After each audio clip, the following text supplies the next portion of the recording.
Talk about fractures. Here's my 3-minute fracture talk. You can time me by the clock.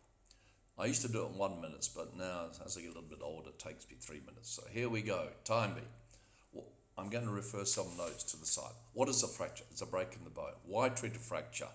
To prevent muscle spasm and deformity long term. How to treat a fracture? Reduce it and hold it. Reduce it, closed reduction or internal, do a cut and operate and reduce it. How to hold it? Reduce and hold. How to hold it?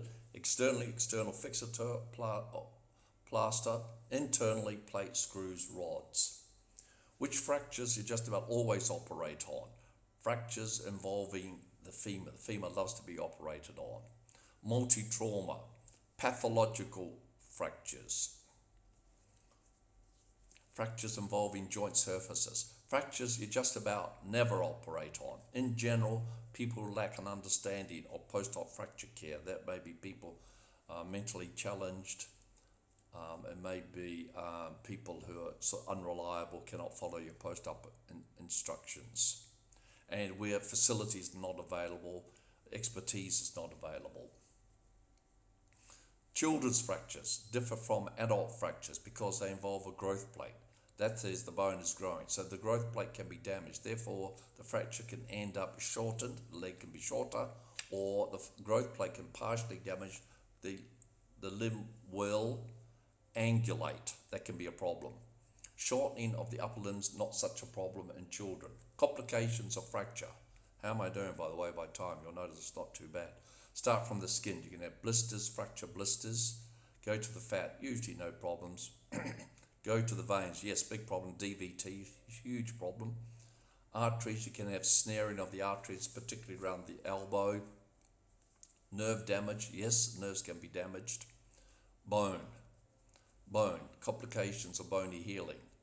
Won't heal, non-union. Slow to heal, delayed union. And death of bone, avascular necrosis. Let me go over that again. Delayed union, non-union, malunion means crooked, and avascular necrosis. Now we'll go on different types of fractures. Start at the neck.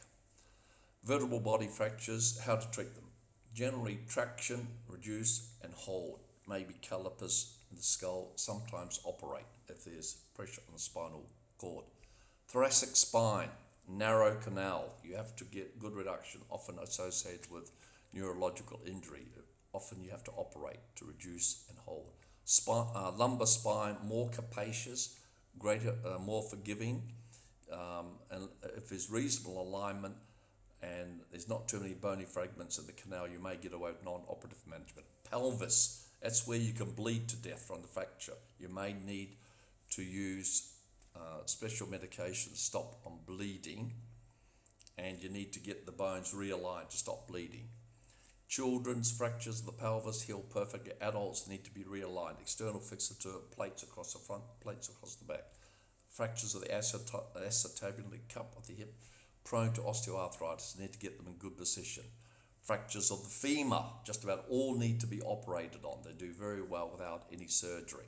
That is the neck of the femur, the hip, the shaft of the femur, the lower end. Fractures of the upper tibia involving the joint, need to get good alignment. Fracture of the tibial shaft, generally operate on. Fractures around the ankle joint, get good alignment. Talus, need to get good alignment. Fractures of the calcaneus, worry about it because it's got very poor muscle over the surface. Any bone where there's poor muscle cover means it's lousy blood supply, lousy healing. Be worried about it. Fractures involving the midfoot can easily miss it, particularly fractures in base of the second metatarsal. Fractures involving the toes, not such a worry. Okay, back to the upper limb. Shoulder, try to get good alignment with the fractures in children, more forgiving. Femoral shaft fracture, associated radial nerve palsy. Adults get good alignment, put plate screws on them. Fractures around the wrist, there's a big rush now to operate on them in adults. Children, very forgiving, remodeling. Fractures involving the scaphoid, keeps us in business, got to get good alignment there.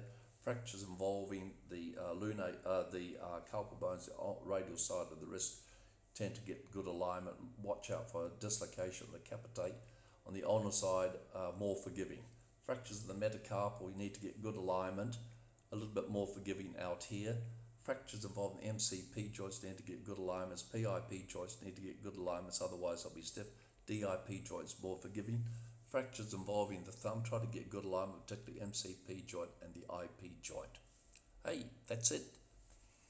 I hope you enjoyed, and I hope you find this useful in your practice. How did I do in regard to time? Oh, I think it's just a little bit over 3 minutes.